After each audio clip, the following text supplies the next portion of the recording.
Hey everybody, Jason here. Before I get started, I wanted to give a flag for this episode. This one's unique relative to the ones that I've done on the Shelf Stories and also on the One Stop Co-op Shop. My guest today is Derek Liam. He is the former lead designer for Broken Token Organizers and Inserts, worked there for about 5+ years, and was let go 6 months ago. Join the show as part of my Industry Nuts and Bolts series, where I take a look under the hood and see how the games and the products and all the other stuff that is involved in our hobby actually comes to the table for us.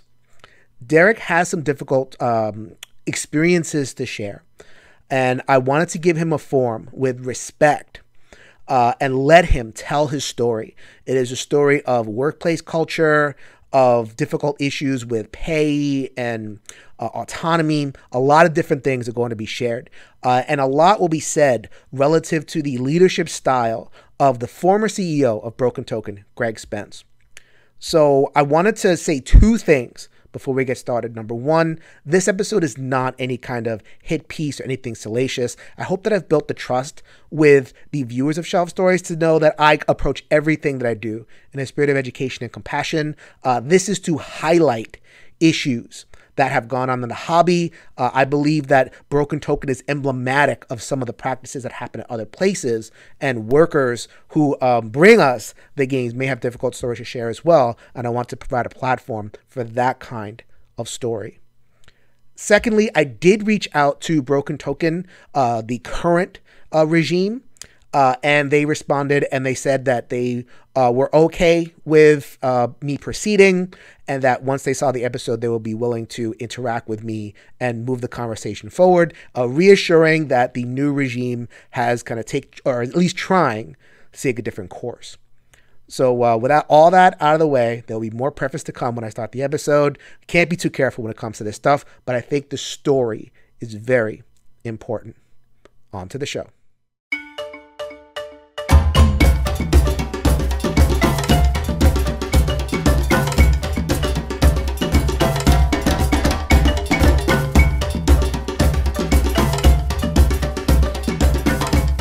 Yo, my peoples, what's up? Welcome back to Shelf Stories, the channel that tells tales from games, books, and life. And also welcome to the One Stop Co-op Shop podcast. I am your host, Jason. Thank you so much for stopping by for this latest Industry Nuts and Bolts series where I look into the industry and get real stories about what's going on and how our games get to the table. This one is going to be a very different episode. Very, very different. I try to invite people on. We have some laughs as we talking about the stuff that goes on in the industry. This one is going to go in a much different direction. I want to flag that for people right away. But first, I'm going to introduce my guest, and then I'll introduce the theme of the show.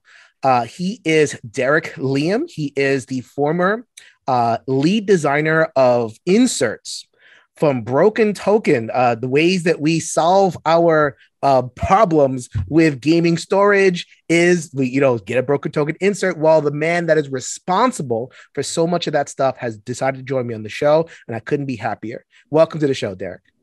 Thank you for having me, Jason. It's really a pleasure to be here. Thank you. You hit me up. And you had something interesting to say. So normally I would love to have like a happy conversation. How do inserts work? Where do I, what's the design process and where do we get the materials from and blah, blah, blah, blah. Why are they so expensive? All that kind of thing. And I mean, hopefully we can get to that, down the road. But today is going to be a very different discussion. Derek is a 6-year veteran of Broken Token, no longer works there, was let go during the kerfuffle that happened with another employee, Ashley Taylor. They downsized dramatically after that incident, and Derek was one of the people that were let go. This was about 6 or so months ago. And Derek felt it important to say things about his experience. It was not a positive experience. I mean, is that the best way that I can do it? Because you did put up a blog, right? Yeah. Okay. Yeah. I mean, it's such a big spag because I loved working at the Broken Token. I loved what I did. But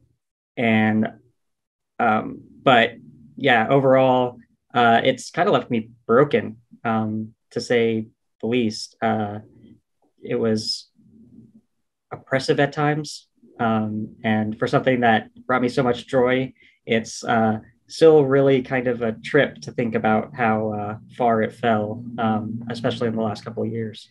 So we're going to get into all of that. So it's going to be a very serious conversation. So I want to set the scene. I want to make some things very, very clear. This podcast does not seek to judge anybody. I am not going to sit here and say that whoever's in charge of Broken Token or the people that we're going to talk about, anybody that we talk about in this episode, I will not judge. I will not say, okay, this person's bad, this person's whatever. This is a testimonial. This is one person's story building upon something we've already read. You know, Ashley Taylor put out a blog about her experience, which we will not discuss because that is her story to tell. We're going to talk about Derek's story, which is very different, but coincides with it in the sense that Broken Token was a difficult place to work in the testimonial of these two individuals. So I thought it was important to get that voice out there, but it's basically like we're still in the evidentiary phase of we're still presenting evidence. We're not going to present any ultimate judgments, not going to say anything about people. As a matter of fact, if someone wants to respond to this from the other side, they're more than welcome. This is an invitation. I just want to highlight this person. I feel like they have a voice. So that's very, very important to get across. With that said, we are going to have some kind of, it's almost like a whistleblower type conversation. Like it's not technical because whistleblowers are still on the job. Like you're not on the job anymore, but we're kind of opening some secrets. But why? Why are we doing this? Like, and we have to get that laid out too. Why did you feel it was important to contact me? Why did you feel it was important to share this story? Part of what I said in my blog is like my own story. It's not nearly as intense as Ashley's. A lot of it's not nearly as personal as some other people. But in my time at the Broken Token, I touched every single aspect of it. One of the things we prided ourselves on was being a small family business in the board game community. Depending on who you talk to, we created the insert industry as it is. You're synonymous. It's like Xerox. A copier is made by Xerox and a Q-tip is made, or an ear thing is made by Q-tip. Like inserts are made by Broken Token. We're at that level. Yeah. People look to us as, an industry leader. And you still say us. I noticed that. Yeah. I've designed more than 80% of the catalog. So like, it still very much feels like it's belongs to me in some way. People look to the Broken Token as an industry leader. And in my mind, there were so many practices that I kind of really hope people are not practicing within the board game community. Part of what attracted me and my whole family, because actually my whole family worked for the Broken Token at one point. That includes 2 siblings and my mom. What attracted us to it was like that promise of being an industry leader in the board game industry and representing something that we felt proud of and could influence the people around us to make a better world, even, lofty goals here. But that was, kind of our goal. So certainly in the wake of, Ashley's story, I want people to know what it was actually like at the Broken Token. Very specifically people in the board game industry that I am friends with, that own companies, that I hope they are thinking very strongly about what the future they want to look like is. And I'd like to show some of the mistakes that I think the Broken Token made so that other people can avoid those mistakes. That's truly my goal. I can't change what happened to me or any of the other people that were hurt by it. But I absolutely don't want these sorts of things to happen to other people. Right. Okay. So this is for others. As a matter of fact, Ashley Taylor's blog was entitled Speaking Up to Protect Others. And I think you say you're approaching it with that spirit. Yeah. Okay. So you're going to get this question. I'm sorry to interrupt. You're going to get this question. I want you to answer it right away. Are you burying a hatchet? Are you seeking some kind of revenge? You want to like kind of bring Greg down or bring Broken Token down. Is that something that is, if it's not your main motivation, do you admit that a little bit of that is there? Yeah, I would 100% admit that. In that we've done a lot of work in the last 6 months. I mean, my mom is a life coach and a therapist in her own. So we've been doing a lot of trauma work and all that. And a lot of that is kind of seeing the world from other people's perspective. Um, I can see very clearly how Greg got to where he was, in both attitude and, and I don't blame him for much of anything that he did. Um, Mainly in that I don't think he thinks he did anything wrong. That makes it really hard.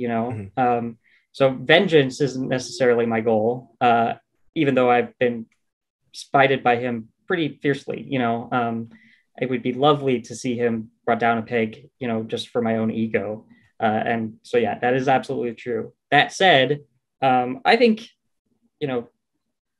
I hope that enough has been done to him already that he can learn a lesson. And so there's nothing more for me to gain really, other than hopefully changing things. So also, I do have my own company now.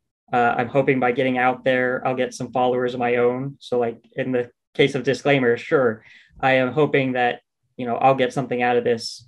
But I also lost a job and kind of need something. So, I don't think that's too crazy. So Derek's a human, and I as a psychotherapist myself, I did a lot of thinking about whether I wanted to move forward with this. And ultimately, I decided, yeah. So like I'm looking at it, it's like, yes, there is a resentment that's there. Some struggles that you've had emotionally, which I'm sure we'll get into later in the episode. Yes, there is I need to get the word out about, I still want to make stuff and I, want to get the word out. I have a bit of a platform and it'll be friendly. So it's like, let's reach out to Jason, go on. All that's there. And I could have looked at that and said, no, I don't want that. But I feel like what the other side, the accurate testimonial, as accurate as you can do to your experience, right? Accurate to your experience, I'd say. Combined with the desire to make sure other companies aren't engaging in that kind of thing, or if companies are still working with Broken Token, to look out for, that kind of thing, because they're not gone, so they're just kind of downsized. So that's all like that. This conversation needs as much preface as possible. And I should probably take a step back. Ashley Taylor wrote a blog, which I will link in the show notes, that talked about her sexually being involved with Greg. So that's a whole different conversation. I'll let Ashley's kind of thing speak for itself, but I will link the blog in the show notes. Greg Spence is the CEO, and that will be most of the conversation focused on that person. Once again, not in a way that says, okay, this is a bad person, but to try to talk about the practices in that were engaged while at Broken Token. Okay. A lot of preface, but I think that we set the scene. We can move forward.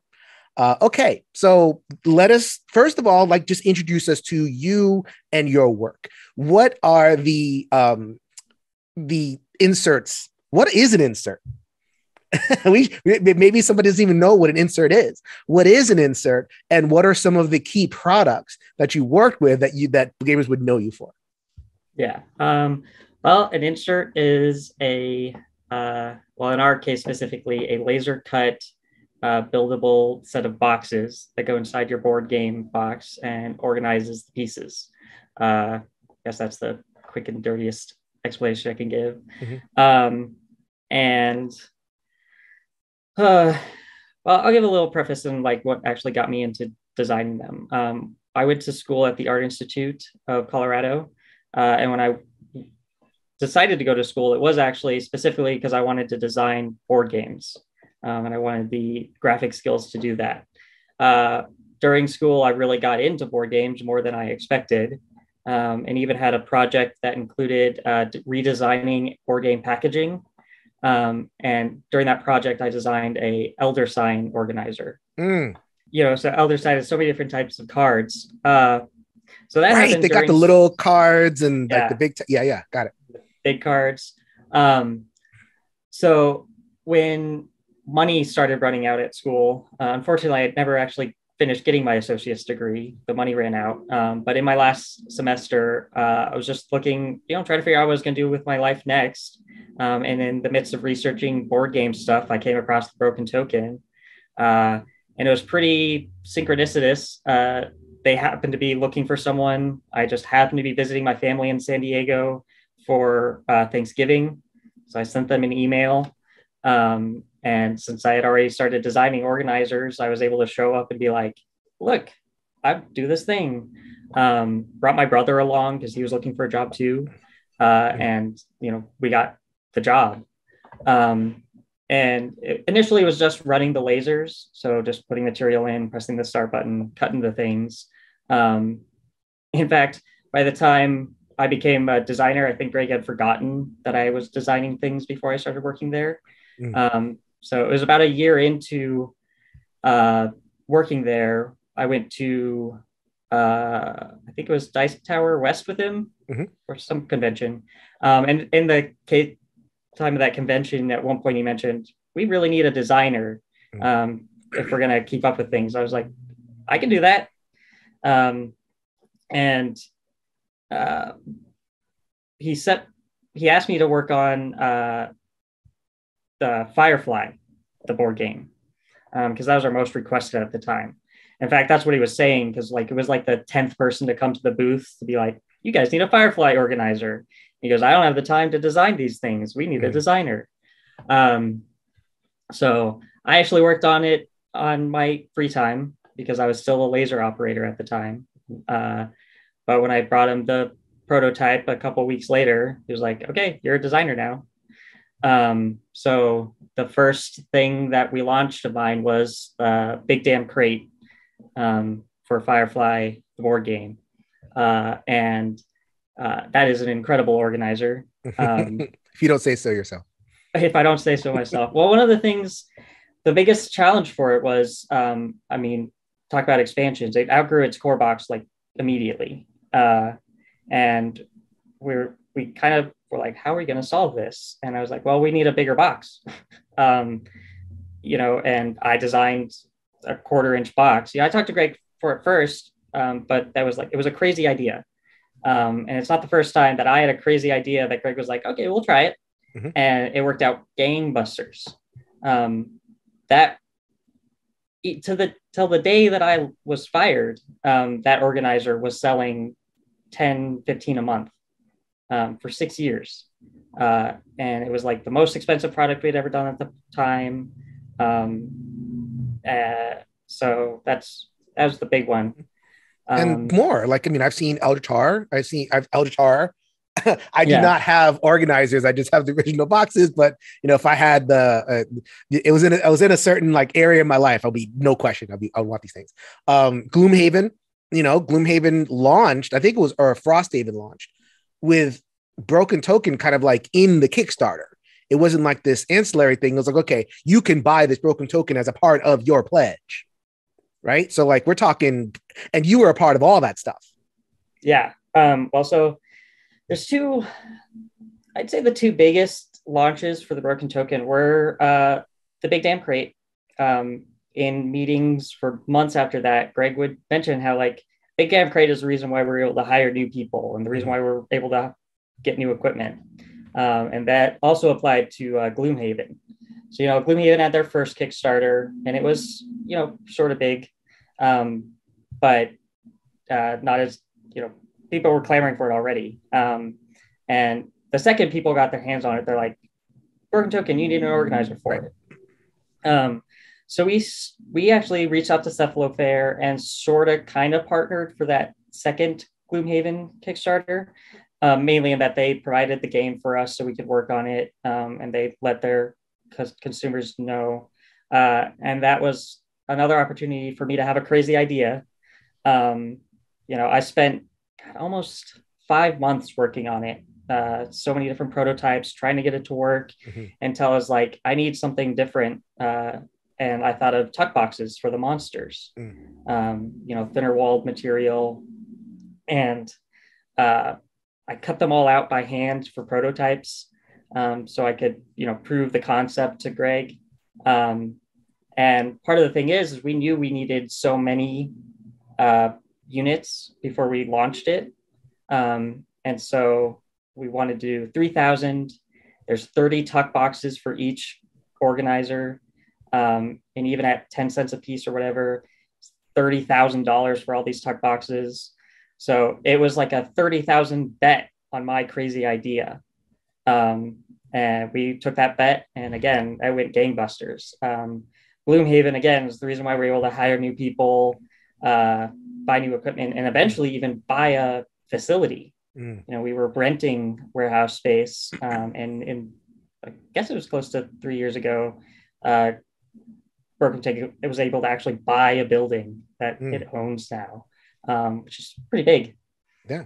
Okay. I mean, so that leads us into like your role, where I wanted to start in terms of the like workplace dynamic stuff is, with that scene, we're talking, family, very small business that you were along with and you saw it grow into a bigger business. So, in your blog, which will also be linked in the show notes, you describe having a very centrally located desk. And so what are you seeing put us, the viewer, in the perspective of that desk? And what are you seeing, along the time frame? Are you seeing it grow? Are you seeing the employees and how much growth, like in terms of specific numbers, are we talking about? Yeah. So when my brother and I started, there were 6 other employees already. So then we were the 7th and 8th ones. For that first year, we're just kind of moving along until I became a designer, like I said. And at the time, we were in a, 800 square foot facility. So it's tiny anyway, with 8 people, so everyone that you work with. And at the time, Greg didn't actually work for the Broken Token. He was still working his day job. In fact, he didn't actually start working for the Broken Token until 3 years later. It was just the employees. So, we talked all the time about our frustrations, about our ideas, so all 6 of us just in that room, basically. And then, we definitely saw growth really fast. Every time we launched an organizer, we couldn't keep up with the demand. It felt like we were hiring someone new every 6 months, if not faster. I brought my brother along. 6 months later, my younger sister joined us. Later that year, my mom volunteered for conventions. She was paid per diem for those sorts of things, until eventually she was hired as part of customer service as well. During this time, though,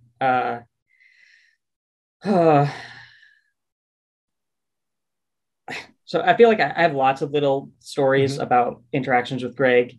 So let's talk about first. So, okay, you're in the middle of the thing. And like, by the time we get to, I don't know, everything happened in 2021. So give us to 2019, 2020 story. How many people are there? Well, by the summer of 2019, which was honestly our peak, we had maybe 50 employees. That's a lot. Wow. Yeah. I want to say somewhere between 45 and 50. We have finally gotten to the point where it is possible for me to not know someone that works for us, which still feels kind of weird. But at that point we had 12 lasers that are running almost 24/7. So we've got 4 different shifts for people. That is, like I said, that's about my peak. And around those 2 years around there, my desk was literally at the entrance of the building. There was just this corner. It was a very dumb design building, but whatever. We made our best of it. There's this corner that was kind of the perfect size for me. And I liked seeing people, because part of my job too is interacting with every aspect. I need to be in touch with production, see if there's issues that I need to fix on my design. I need to be in touch with packaging because we decide what size things are. I need to be in touch with customer service so that when complaints are had, I can fix them. So the job anyway called for me to be in touch with everyone. Mm-hmm. So everyone knew me. I encouraged people to talk to me about problems, because I can't solve anything if I don't know what the problems are. Mm-hmm. And were there the management structure, right? I mean, were there like middle managers where people broken out into teams? Would the teams have heads, or was it like, where everybody's kind of equalish and then there's one boss on top? Like what's the manager structure? Yeah. So for the longest time, it was just kind of individuals. We had a production manager, who for the podcast, the scare quotes went on a production manager. Yeah. And only at start, because they were basically an employee too. They were just kind of the shift lead in that. Mm-hmm. They made sure people took breaks and what to do and all that. As we grew, and production manager had to be a little bit more like, warehouse management and stuff like that. That kind of became our first middle manager. Mm-hmm. And when I first started as designer, I was just kind of under that. And because at the time, Greg, like I said, he wasn't working for the Broken Token. He was just the owner working his day job. He'd come in occasionally and say, hey, we should try this, or let's do it this way, or whatever it is. As we grew, we added, Ashley became the shipping manager. Mm-hmm. And we started having a shipping person under her. Eventually, I became the lead designer, and we actually got a designer under me. So I became part of middle management in that sense. Eventually we got a project manager as well, mm-hmm. Near the end, we shifted that to where I was underneath the project manager, and that's who I was reporting to. So at our peak, we did have, like production manager, me, and project manager. So we tried to have, and I say try, because Greg was involved in everything, right? Especially when he started working there, he wanted to be involved in everything, which makes sense. I'd want to be involved with everything too. It's an exciting thing. The frustrating thing with that is we often talked about how he had to be the big picture guy, and that means he's looking at things further down the line or outside of our purview that he has to be aware of, which is great. It's good. That's what you're supposed to do when you're in that position. Problem is, when he came into this tighter, narrower bands and looked at what we were hired to do and went, why are you doing it that way? My least favorite thing, it like sends chills down my spine. My family recognizes it as like a trauma response. That's not how I would do it. I hated those words. Mm-hmm. Because it's like so many, well, here, let me give a specific example, because it's recent enough. It happened with Frosthaven. Frosthaven was huge. We were taking it seriously. I was designing it without the game, which is insane in its own right. But at least you had Gloomhaven, so you kind of got the idea. Yeah, we're using that as like guesstimates, and even Cephalofair was really good about providing us measurements and stuff like that. But even then, it's still guessing, more or less. So we had a lot of meetings about how to make the design better. Mm-hmm. During one of those meetings, Greg was looking at one of the trays, and he made a suggestion to make the edges flat. So it's harder to get the pieces out, but he thought it would save material. And this is a decision that we made years ago to make things better. So he was asking me to go backwards is mm-hmm. basically how it felt. And I pushed back against him at the time. And another one of his classic responses, well, have we actually tried it? Like, oh, no, we haven't actually tried it, but I'm telling you as an expert of designing things, we don't need to try it. It's a bad idea. But he pushed and he insisted. So I changed the design, and we posted pictures of that. And the very first comment that we got on the Kickstarter was, that change you made was kind of dumb. I wish you would change it back.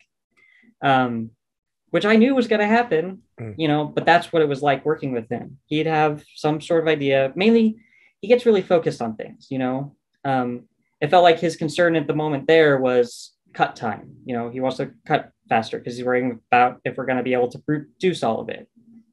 So quality or customer satisfaction doesn't really matter at that moment to him. It's like, we got to cut them faster, which makes it frustrating when he says that he's the big picture guy, and he's ignoring half the picture because he's concerned about this one problem. And that was incredibly typical of him. He'd tell you, I'm looking at the big picture. And when you go, yeah, but what about this part of the picture? He'd go, no, I know what's right. You don't know what's going on. Or at least that's how it felt. Okay. So I'm speaking as the interviewer, and I'm, looking back in the big picture, I can see someone watching the video saying, well, that just sounds like a boss. Like that sounds like a run of the mill bad boss. Like, why are we here talking about this particular problem when you have millions of bosses around the world that just like do the same types of things? I have people that like, they get an email and they can just hear the bell when it's a email from the boss rather than the email from somebody else. That doesn't make any sense, but like, that is a very, very common experience. Why do you feel like we need to have this conversation, relative to the little things that you're talking about? Yeah, well, I think it is a common experience. I had a few jobs before this one where, I hated my boss, like a typical person. I agree. It doesn't seem that strange, but I think that's kind of the problem. I'd say that Greg is a symptom of a larger problem. And that's again, we're specifying Greg's behavior as a boss at Broken Token. Yeah. But I don't want to talk about Greg as the person. We'll just his idea of what bossing should be is adversarial to workers. And, I think that's the case for much of how we treat work, specifically in the US. Some of the Greg's idols are people like Richard Branson or Steve Jobs. He read books by billionaires about how to run good businesses. And I think, unfortunately, that means that his primary goal was always money. Something I think about a lot. I talked about how when I was in school, I started making organizers. When I found the Broken Token, what I wanted to do was make organizers so that people could play more games. That was my motivation. When Greg started the Broken Token, he was going to the makerspace to actually make like drones, like camera drones. You want to do FPV stuff. The first organizer he made was just for fun. And that just happened to be the thing that caught traction. And he saw a business opportunity, which is fine. But that was always his motivation. So, whenever we talked about quality or customer care or anything like that, his end goal was, how can we get an extra penny out of it? How do we make it more efficient? Where mine was always, how do we make the customer more happy? Or how do we make it, easier for the employees? Because we're in board games. This isn't that serious. It was always so frustrating. It always felt like life or death. And mainly because he was so worried about the bottom line. I think you mentioned it, seeing from my perspective as the designer, one of the things I did was I even set our prices. I looked at the material cost and all those things, and I did the calculations for what our prices should be. I watched your shelf stories, your previous one with James Hudson, and he talked a little bit about margins there in board gaming, and he said 30%, which are pretty tight margins. We had margins set upwards of 80%. Wow. And it's still a little bonkers to me, wondering where some of that, I just don't know where some of that money went. I know where some of it went. We bought, like I said, we bought a building. It cost millions of dollars, I'm sure. The Broken Token technically the business bought a vacation home up north in Big Bear. Supposed to be an investment property where the plan was to rent it out and have like board game themed stuff. So it was going to make the company money, but it's still, well, it's an investment property, and it made, it's going to make his word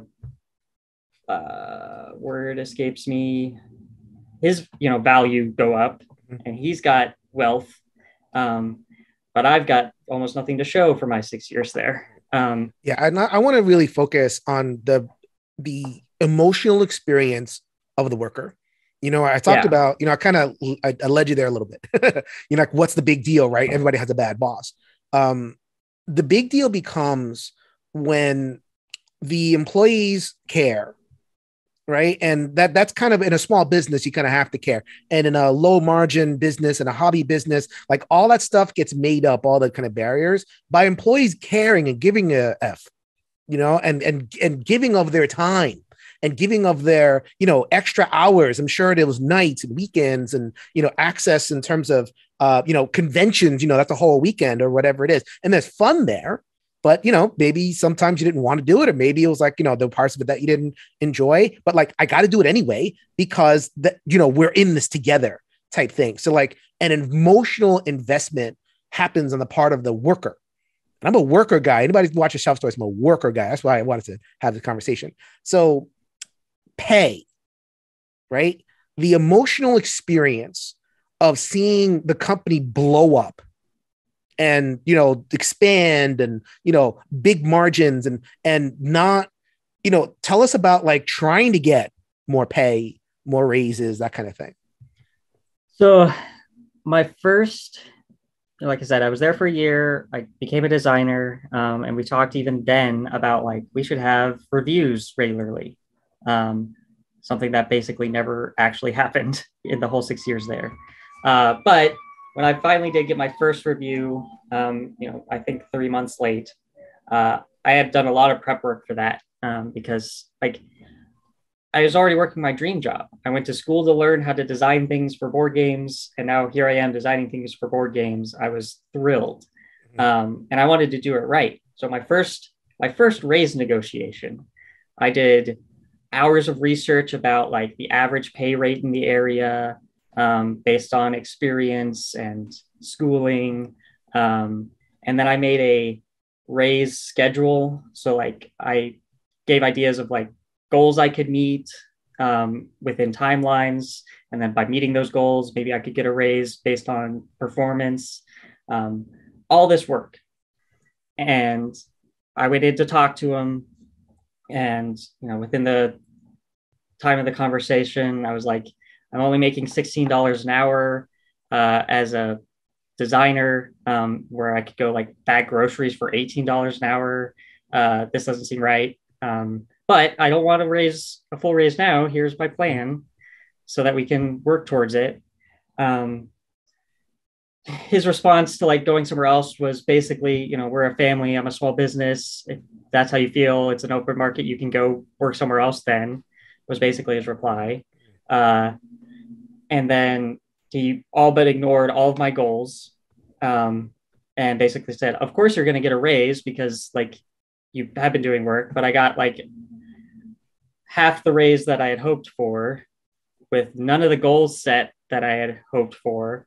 And I left the meeting feeling, confused. I can even feel like my chest is beating right now, and I'm like the butterflies in my stomach, because it's just like I mentioned, the gaslighting. I went in there thinking like, this is going to be great. I've talked to him a lot by this point too. So it was my first meeting with him in this kind of capacity. So I didn't know what to expect.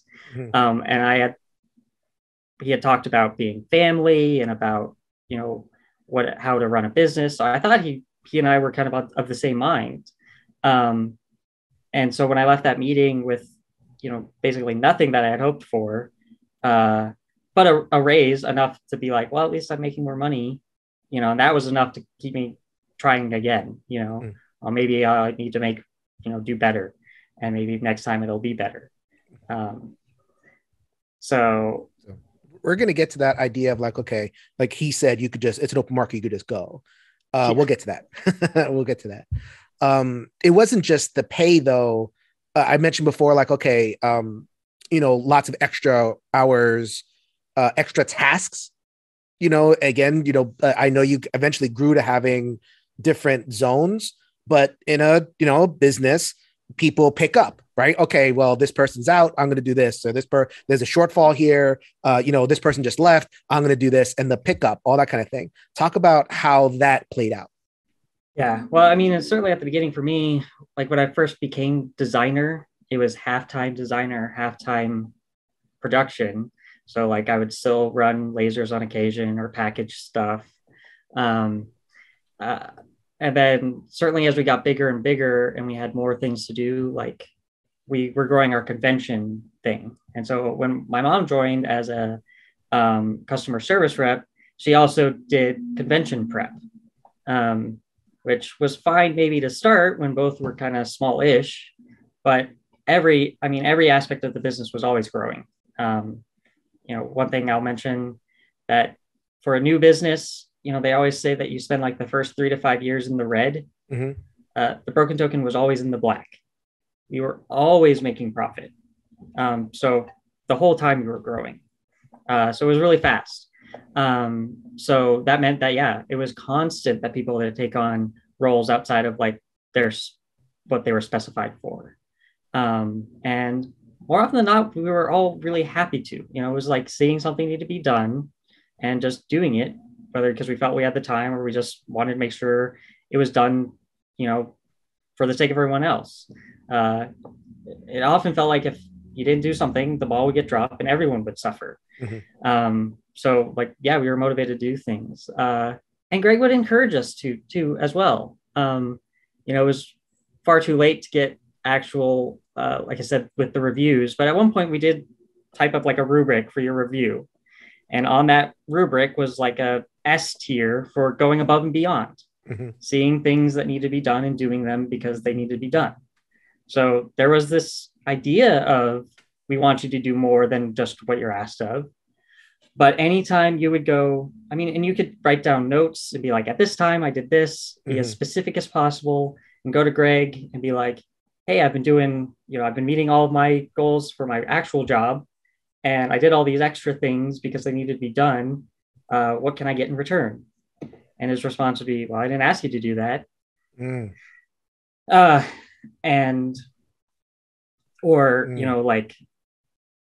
he'd like talk about how like, well, then maybe we should hire someone. But it was never like, you did a good job, here's a reward. It was, what were you thinking? This is a problem that needs to be fixed, is more how it came across. It's like, but I did fix the problem, so that goes back to that adversarial thing you were talking before. And it's not like mean, like that word adversarial sounds like it was mean. And it sounds like, as we, talk about bad bossing, that, okay, he means to put you down or he means to whatever. It's just, like you said before, it's a symptom of a style of bossing, and that style of bossing it really puts it on the worker to max out how much they care for as minimal a salary as possible. I think that if we had to describe like the modern worker period, it's, maxing out how much you care for as minimum amount of money as possible. And that, just being in that tension every minute of every day, I'm guessing that's a big part of, what was so difficult being there. Yeah, absolutely. I guess it's a good time to tell one story that kind of highlights this pretty well. Was one of the craziest experiences. I think it was near 2018, so not quite at our peak yet, but things are growing. We just at the beginning of that year, we actually bought out a company. That's how big we were. Like, it's so weird to me that we could buy a whole company that was making terrain stuff. So we were onboarding that. We added a new paint line, like lots of things going on at once. And we were struggling to launch things in any kind of consistent way. And so I scheduled a meeting with Greg, where I was like, we need a project manager. We're not going to, like, I'm running around like a chicken with my head off. Everyone is doing everything full bore, but no one is keeping track of it. And I left that meeting again confused because he fought back against hiring someone new or even promoting someone, because all he could see was that everyone was already working too hard. So no one could take it on, even though someone was already sort of doing the job. So part of the meeting was let this person just do that job. Greg fought against that. So I left that meeting not really having any answers, and we just continued trying to push through until 3 months later, Greg invited me and this other person to lunch. And in the first few minutes of lunch, he said, "Okay, you're going to be the project manager now." And me and this other person looked at each other like with such confusion, because it seemed to come out of nowhere. This other person had been talking to Greg for months about it. They had gone back and forth. They went on a trip to a convention where they talked about it and how it would work. And during all that time, Greg didn't just make it happen until this seemingly random day. Greg's like, "Okay, you're the project manager now." And when we talked about it later, we wanted to say something to him, like, "Are you sure? Like, this seems crazy and random." Mm-hmm. But we were so happy to finally get what we wanted. We just kept our mouth shut. Mm. Because like I said, I had been pushing that angle for 6 months, and for him to finally go, "Okay, this is it." I was like, "Yeah, okay, yep, I'll take it." Good. Mm-hmm. Yeah. So, and the thing about that is the person who became our project manager, they were running our web store already, and they were taking things on to get things moving already, and had one foot out the door. He was looking for another job because of the stress of it and not being told, "Okay, you are actually in charge of the thing that you've been doing for 6 months." Mm-hmm. And then finally being told. And that was a relief until, he had to work that much more closely with Greg. And I mean, that guy eventually ended up quitting because it was frustrating. Right. So then that is a marker of, the health of a place, the turnover. So talk about a little bit of the turnover that you saw from your desk as you're seeing things buzzing around. Yeah, it's kind of weird because it feels like so many people were there the whole time. But it also feels like there was a lot of turnover. Like I said, I started working there with my brother. He had a hell of a time. One of the employees that started there before us was just kind of messy, never cleaned up before at the end of their shifts. And my brother always got the short end of that stick, and, was even complaining about it. And as it went on and it was complaining, Greg actually came in and was like observing my brother during his shifts, and timing him on things and all that, when this other guy who was messing up wasn't getting that sort of closely looking at. It felt like, like the opposite of squeaky wheel gets the kick. It felt retaliatory that, my brother was the one complaining and he was the one getting more scrutinized. It pushed my brother to complete frustration, to where at one point he was kind of in the right to be annoyed and complaining, to where he actually turned into the asshole, and no one wanted to work with him. And that finally came to a head, where Dorian, my brother, his supervisor, and Greg all had a meeting. My brother called the supervisor effing moron in front of Greg's face, and was fired right there. And that was a really tough situation because, like, Dorian was right. The supervisor was an effing moron, had been treating Dorian like crap for months, and no one did anything about it. Up until the point that Dorian was pushed to complete frustration and then was fired. And,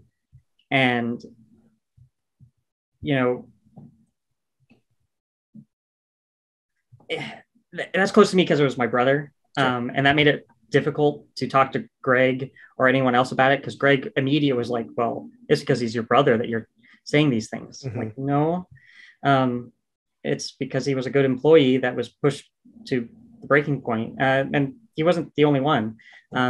very similar situations happened to at least 3 other employees who would complain about things, that I found were legitimate. Things wouldn't change. They get more frustrated, and then they'd talk back, basically, and get fired for it. So, there's a good handful of turnover in that way. Then, especially on the production side, because we're running lasers, and they're not super difficult to run, but it's not exactly, it's not an unskilled job. It's really not. And you don't want it to be an unskilled job because they're expensive machines too that can be very expensively broken. But we paid just above minimum wage for it. And then we had super high demands. There were tests, and you were scrutinized on your quality. And so we had, I want to say maybe a dozen people that would come in, work for a couple of weeks, and then just quit because it was just too hard for the pay. You really could go and work for McDonald's across the street for half the stress, and probably $1 more. In fact, my sister just started a job as a cashier, and she's being paid what she was working for the Broken Token. But she was, in fact, in charge of people at the Broken Token, and she was being paid this much.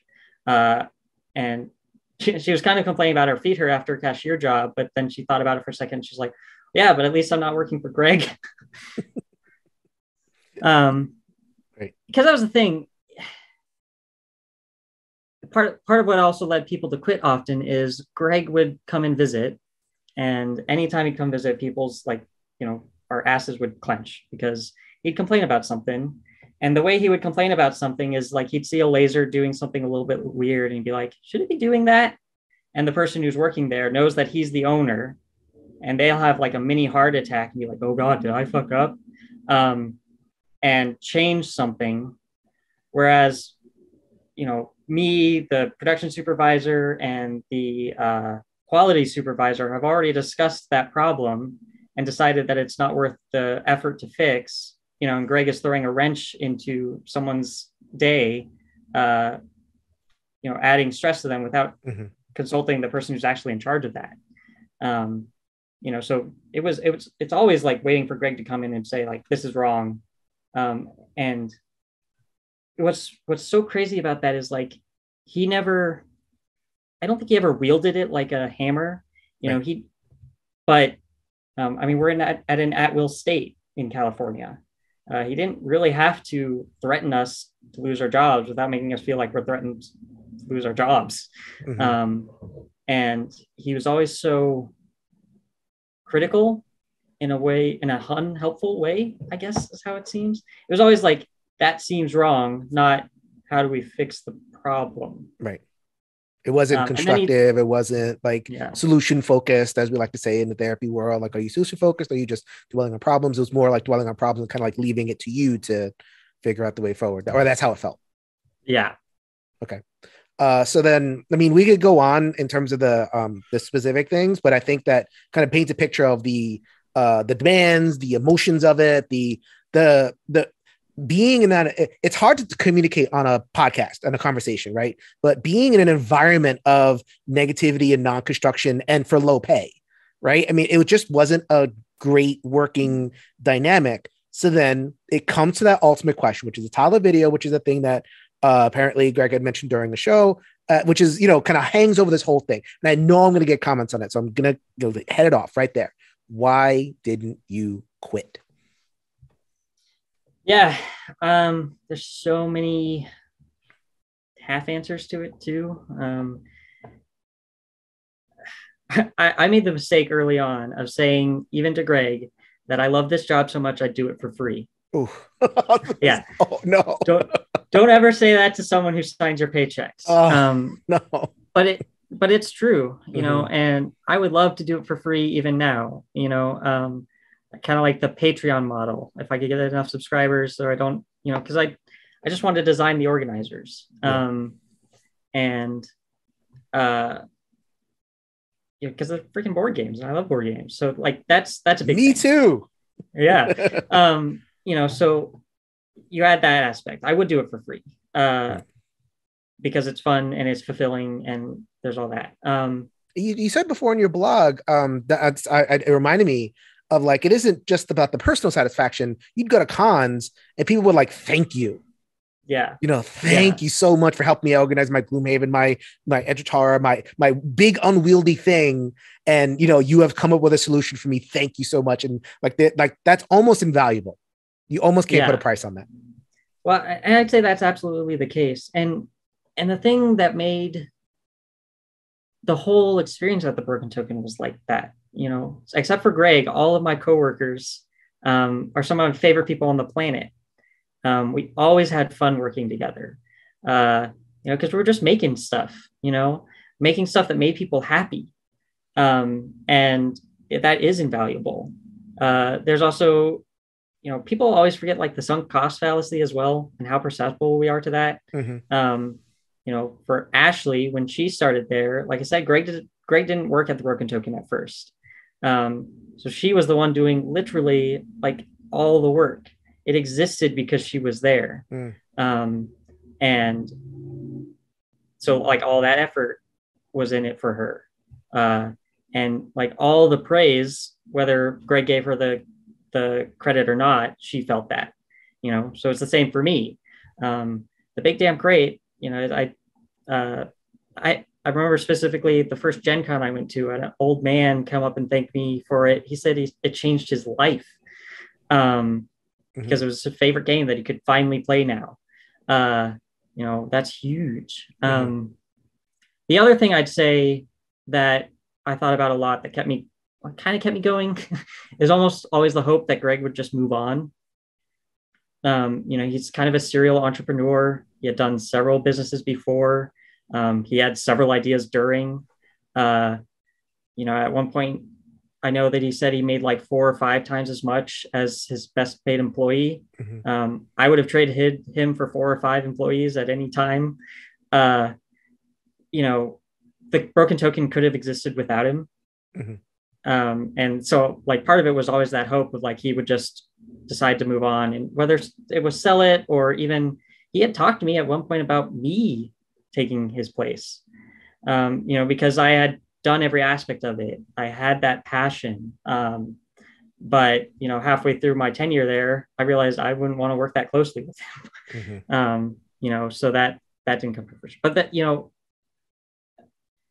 that ownership of it, it feels, I hesitate to say the word unfair, because my mom always said life is unfair, buy a helmet. You can't compensate for unfairness, but it is unfair.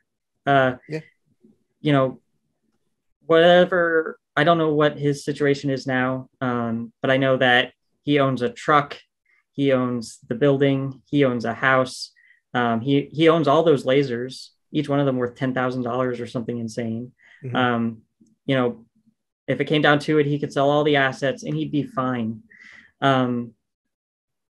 Every other person that came in went through there with all the passion and hope that they had is almost no better off than when they started. In a lot of cases, some of us are worse off. Half of my family is not sure we could work ever again. Like the idea of working for someone else at this moment in time for us is horrifying, because Greg took that much advantage of our goodwill. We gave and gave and gave and gave, because we wanted to, because it was fun and we enjoyed it and we liked it. And he just took and took and took and never reciprocated. Right. I'm going to get a little bit Marxist on folks. So I'm going to try to make this as simple as possible. So then the essence of working a wage labor job is for the worker to quote unquote alienate their labor, right? So the idea being that as workers, we work and we make stuff and we feel an attachment to anything that we make. And when we enter a wage labor job, we alienate that attachment. We separate ourselves. And it's like, okay, whatever I do belongs to not to me, but to the person that has hired me. And they give me a wage in response. So then that can work out if there's other things going on. But just the idea of alienating our labor is difficult because especially when we're in these like caring jobs, like you care. I'm a psychotherapist. I care. I was a teacher. I cared. Nurses are going through it all the time. Like they're expected to bring all this care and like the excellence of care. So like that person who comments on the Kickstarter, like the within 5 seconds probably about like, the shape is wrong, but get the shape right again. That customer is expecting someone who cares, right? And that's the model, right? So like, bring care, but it's the model when it comes to the consumer facing, it's the model when it comes to what makes the consumer happy. When it comes to the worker, we're expected to be alienated from it. And there's an inherent contradiction. There is an inherent contradiction. And bosses, and again, we're not, I know we mentioned Greg's name a lot. I don't know Greg. And this is a conversation that I would like to continue, but I wanted to have this because this is not uncommon. This is symptomatic. A lot of us feel that way in our jobs. A lot of us feel this way in gaming. And this is part of what we wanted to have this conversation about, was to highlight some of this stuff, because I see some of the postings for jobs and their salary level, and it's like, what? You expect somebody to do a professional job with these demands that's this close to the customer, and the customer expects excellent products, and they expect responsiveness, and they expect us to care about them. But then, where do we get care? I've alienated us. I've given up so much. What do I get back? And if the answer is going to be, well, just quit and leave, well, then that's not easy. Obviously, that is an answer, but like, that's not easy because we care. And I get very passionate about this. And I know this is your story, but I wanted to, help you translate, so that other people can hear this and not just be like always complaining. I assume that's part of what kind of your hesitance, right, to speaking out. Yeah. Like you don't want to have that stigma of like, he's just a bellyacher, he's just a complainer, he needs to suck it up, right? Is that a thing that kind of went through your mind? Absolutely. Something that I think of too, that this would be, I guess, my plea to consumers. I saw this post going around on Facebook from the Shark Tank guy, who's talking about how we need to, how billionaires need to restructure their view onto the middle class, and how like the way things are structured right now, people can't afford products. It's like in general. I remember thinking near the beginning of the Broken Token that I would not be one of their customers simply because I don't make enough money. It's not within, like, I do not, they're way too expensive. And it's almost, you can't buy the thing that you're making, like that. Yeah, that can't just in and of itself, you cannot buy the thing that you are making. Yeah, and I think that applies pretty strongly to a lot of aspects within the board gaming industry. I think people should be able to afford the thing that they're making. If only so that they can appreciate the thing that they're making, because that shows customers notice that. Customers know when people like what they're doing. Near the end, because we were always chasing, the profit, there was push to like cancel play tests so we get things out faster and all that. We did launch products under those paradigms and they were less well received. It is obvious when I have play tested and that I care about a game. The way I put it is like, I have to treat each game as if it's my favorite game. Because people are buying the product for their favorite game. So they know. Mm-hmm. And that kind of quality comes from caring. And, my body is all but destroyed for how hard I've pushed. And not just at the Broken Token, but of the jobs before, because I care. And often much to my detriment. My family, unfortunately, say all the time, we wish we couldn't care. Because that'd be easier. It'd be a lot easier to not care. But that's, I don't know, it sucks to not care. If you're, if you're comfortable, you have alluded to it. Please share a little bit about the personal impact. You got let go. whatever it was 6 months ago, whenever that happened. And it hasn't been great. Well, it hasn't been great. I mean, the last few years haven't been great for a lot of people, obviously, with the pandemic and all that. But it started for me in the summer of 2019. My mom actually hurt herself on the job working for the Broken Token, which she never actually went after them for, which she should have. That's a whole other Oprah, I suppose. And she went to go live with my grandma, which was supposed to be a fun time, but my grandma was not doing well, and needed surgery and all that. And so at the end of 2019, my grandma joined me and my brother and my mom in a 2-bedroom apartment. So that's where I was in 2020. Fortunately, we were able to get a house. We're in a house now. That's fine. But that tanked my emotional well-being anyway. I spent 2 weeks in bed at the start of the pandemic. It was really bad. And so, struggled to keep work going anyway from home, all the same struggles everyone had. But because I was so much worse last year, I looked into physical therapy I have a brain injury. I was shaken as a baby, maybe another Oprah too. But I was doing therapy for that. And part of that is that I had to take some time off of work, which Greg tried to be good about, but he was always like, I'm so disappointed that you were trying to grow and all that. Blah, blah, blah. So that's where I was, trying to do therapy and all that. And then Ashley actually spoke to us before putting her story out. I said it in my blog. So many people that left opted not to say things for my sake because I was still working there. So even with her story, she wanted to make sure that I was okay before she shared her story. I told her, yeah, absolutely. Because I was already hoping to quit at some point, although I hoped it was under better circumstances. So when it all came out, it was a lot anyway. I didn't actually expect to be let go.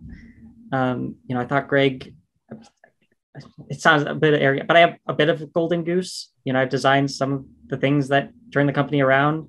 And I think he recognized that. But we had another designer who was being paid less, who cares a lot, but not as much as I do. And I think Greg recognized that. So, yeah, I was let go, and it set me back years. The physical therapy that I was supposed to be doing, I just didn't have the heart for it. So I'm behind where I should be in like my recovery.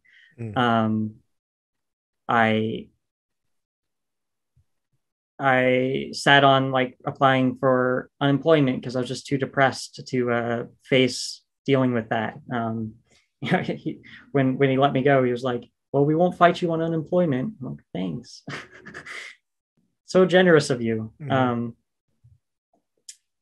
Yeah. And then so that happened September 3rd is when I was quit. And then about cleaning some stuff around the house. I feel like I haven't done a damn thing that entire time. I'm just like a broken husk of a human being,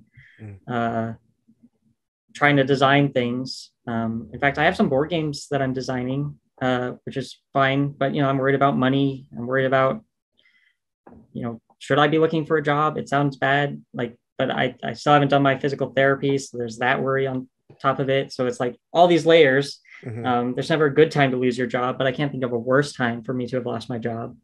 And yeah, it's caused actual damage to my well-being.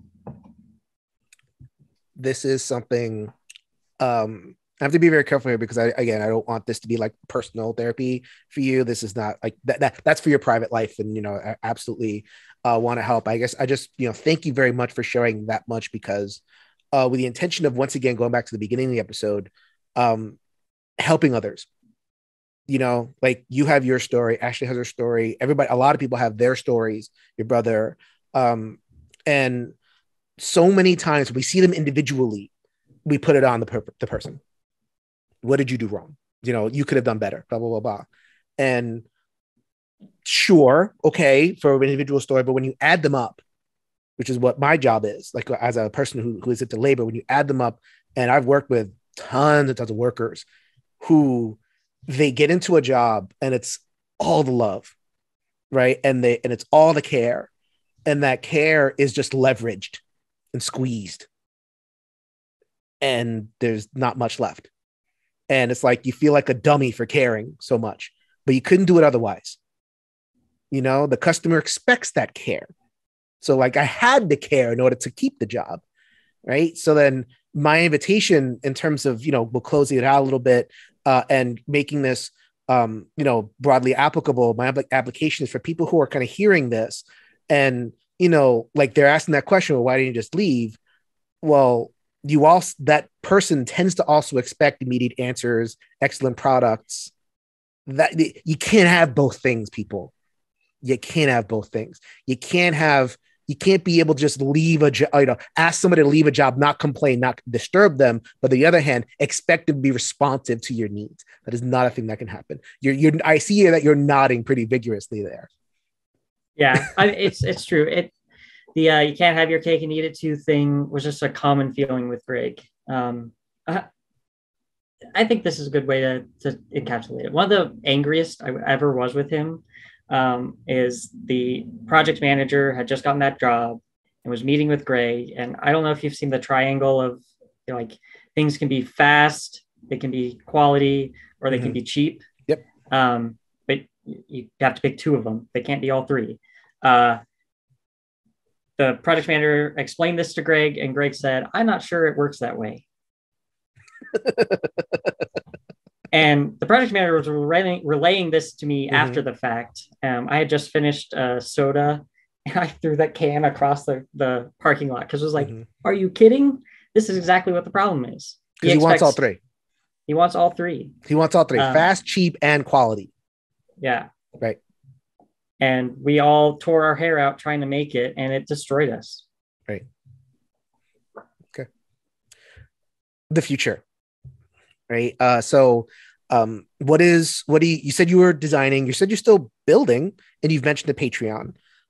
We've been open about the fact that one of the reasons to, have this conversation is to try to, get the word out there about what you're doing. So let's just do the thing.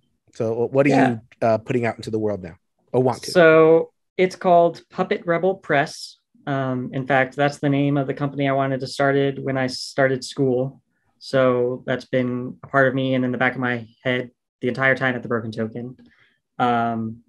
Initially I wanted to design board games. So I'm doing that, as well as, I was really good at designing organizers, and I would like to continue that. So I'm trying something new. I'm designing them out of cardstock, kind of different types of tuck boxes, but I'm doing interesting things with them, or trying to. And the reason why I like the Patreon model is I don't really have a specific goal. I don't have a specific product. There's material questions because of the state of the world right now. There's production questions. So my loftiest goal is I wish the Broken Token could have headed this way too, would be like a board game producer here in the US. From the ground up, miniatures, the whole thing. Like we could have if we had invested in it. I'm starting from square one, and maybe eventually I'd get to that point too. I'd love to self-produce my own games, and I think I have the capacity to. It's just not the money at the moment.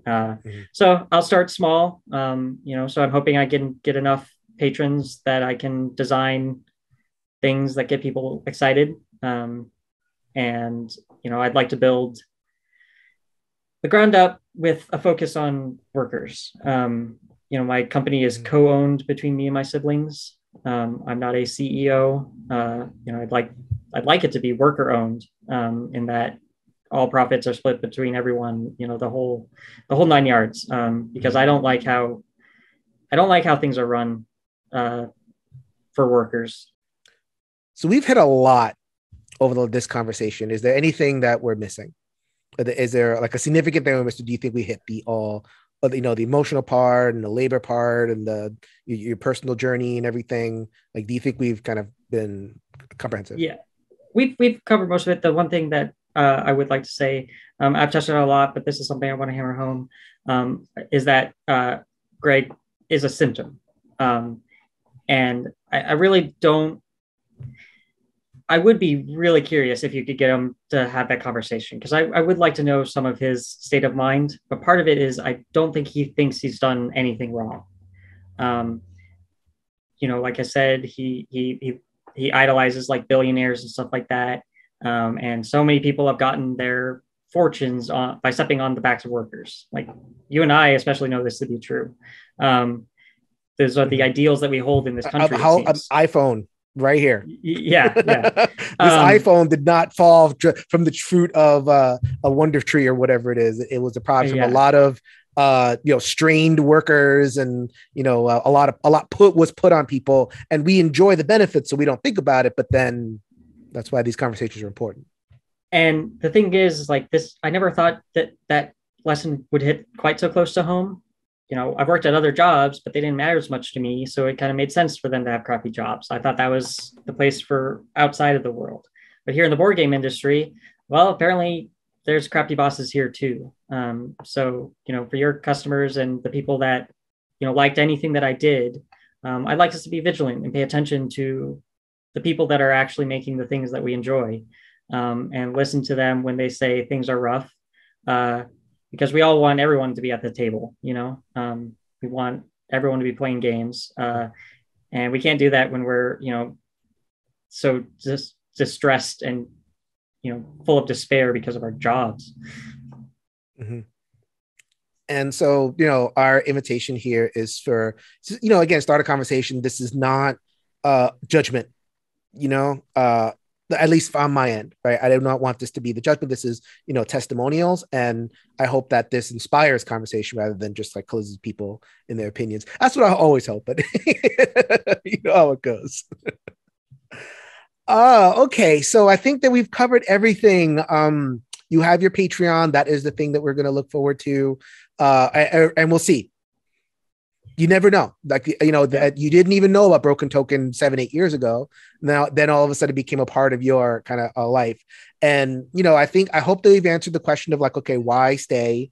Because we care. And, we can't just separate our job from caring. That's the model of work. That's the model of that kind of bossing, but it's not realistic when it comes to, a low margin, but high fun thing like this. So I hope that we've been able to get that message across, and other messages as well. So thank you very much for being so vulnerable and for coming on the show. And, I hope that this is not the last conversation that we have. Thank you. That we can connect either, in a future video or in a convention, a little bit happier circumstance. So, but again, thank you for being so vulnerable. Yeah. Thank you for having me. When I reached out to you, you said I contacted the right person, and I think that was absolutely the case. A great talk with you, and I'm looking forward to your videos and what the industry will look like in the future. If you could change your mind, you could change the world, people. So until next time, lay everybody.